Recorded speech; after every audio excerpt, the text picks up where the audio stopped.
و هەواڵ و زانیاری شار و چارچەکان دەچینە بەڕگەی پەیامنێران و دەچینە لای پەیامنێرمان ئازاد ئۆمەراوەی. ئازاد سڵاوی خوای گەورەت لێ بێم کاتت باش، زانیاری لای تۆ چییە؟ فەرموو.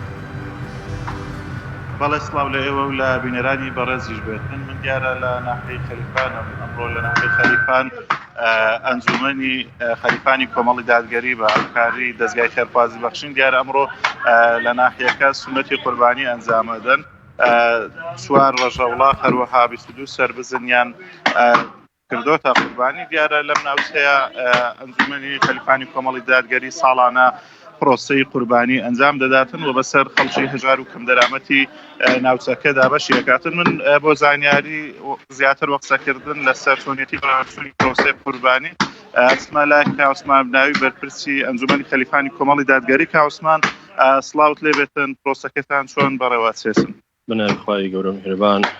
پێشەچی جێژنە پیرۆزانە بە تەواوی موسڵمانان ئەکەین و بە تایبەتی برانی پێیان دەستخۆشیان لێکن سەرکەوتوو بن ئینشاءالله مادی بوونە لەو جژنەی خوا پاداشتان دەدات و خوای گەورە عیبادەتیان قبوڵ بکات.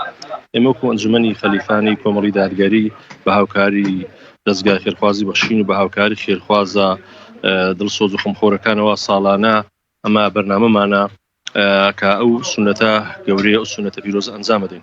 وەلێرە دەستخۆشی لە تەواوی خێرخوازانەکەین کە ساڵانە هاوکارمانن، نەک لە هەر قوربانی، لە هەموو پرۆژەکان لە هەموو مناسبەکان هاوکارمانن، پاڵپشتمانن، دەستخۆشیان لێکەین. خوای گەورە پاداشتان داتەوە و خوای گەورە یارمەتیان بداتن.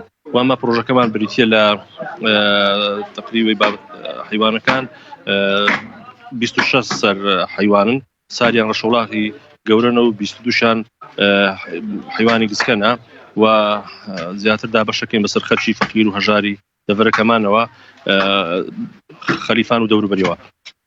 بەم شێوەیە دابەشانەکەین بەسەر خەرچی فەقیر و هەژار و کەم دەرامەتەوە. زیاتر بڵین چەند کیلۆ دەرەچێتن یان چەند ماڵتان لای خۆتان ناونووس کردو کە ئاژەڵەکان تەوا بوون بەسەریان دابەش بکەن؟ وەڵامە ساڵانە زۆربەی جاران مثلم 400 و 500 و 600 ماڵمان تەوزیع کردی. ئەو ساریش تەمەنە ئەکەین و زیاتر بیتن ئینشاءالله. ئەم ساریش بە هەمان شێوەی ساڵان بەسەر خەرچی فەقیر و هەژاری دەڤەرەکەمان تەوزیع کردین ئینشاءالله. تەمەنە ئەکەین زیاتر بیت لە 400 و 500 ماڵ ئەوان ئینشاءالله.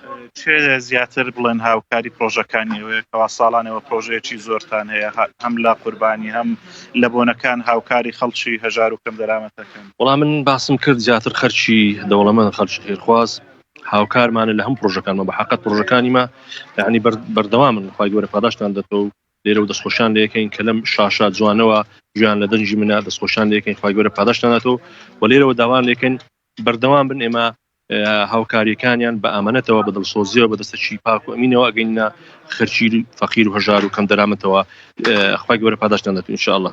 سپاس بۆ کاوسمان بناوی بەرپرسی ئەنجومەنی خەلیفانی کۆمەڵ دادگەری. بەڵێ دیارە ئەم ساڵ قوربانیکردن لە ناوچەکە هاوڵاتیان و موسڵمانان قوربانی زۆریان ئەنجامدا و بە تایبەتی بڵێن لە شارەکان و لە گوندەکان ڕێژەیەکی زۆری قوربانی ئەنجام درراوە و هاوڵاتیان سونەتی گەورەی قوربانیان زیندوو کردوتەوە. بەڵام نەگەڕمەوە لایەوە.